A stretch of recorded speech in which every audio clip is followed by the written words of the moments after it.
Seorang wanita blasteran Bogor, Jawa Barat dan Nigeria mendadak ramai diperbincangkan. Ia tampak mendatangi kantor Disdukcapil Kota Bogor untuk memohon KTP baru. Nama wanita tersebut pun semakin mencuri perhatian karena unik, yakni malaikat. Ya, inilah sosok malaikat yang tengah menjadi buah bibir di jagat maya. Namun, sosok itu bukan malaikat dalam arti yang sesungguhnya, melainkan seorang wanita yang memiliki nama malaikat.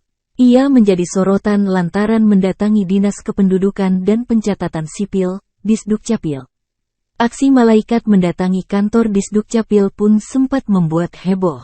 Wanita itu sukses menyedot perhatian publik karena namanya yang terbilang unik dan tidak lazim di Indonesia. Sosok malaikat menjadi viral usai momen kedatangannya ke kantor Disdukcapil dibagikan di media sosial. Seusai diunggah, video itu langsung banjir komentar warganet. Dukcapil Kota Bogor didatangi malaikat, tulis keterangan dalam video yang diunggah oleh akun TikTok @Disdukcapil Kota Bogor. Sosok malaikat yang urus KTP di Bogor diketahui, sosok tersebut bernama Malaikat Kondoleza. Dirinya merupakan blasteran Indonesia dan luar negeri. Sang ayah berasal dari Nigeria, sementara ibunya merupakan WNI yang berasal dari Bogor, Jawa Barat. Sosoknya viral karena memiliki nama yang unik.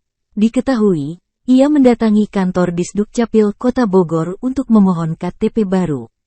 Adapun, malaikat datang ke kantor tersebut pada Jumat, tanggal 25 Agustus tahun 2023, lalu. Informasi itu disampaikan oleh Sekdis Disdukcapil Kota Bogor, Tri Irianto. Saat ia mendatangi Disdukcapil, petugas pun sempat kaget mendengar namanya yang unik. Semua administrasi yang dibutuhkan saat memohon KTP, dimiliki semua oleh malaikat, mulai dari KK serta NIK yang dibutuhkan.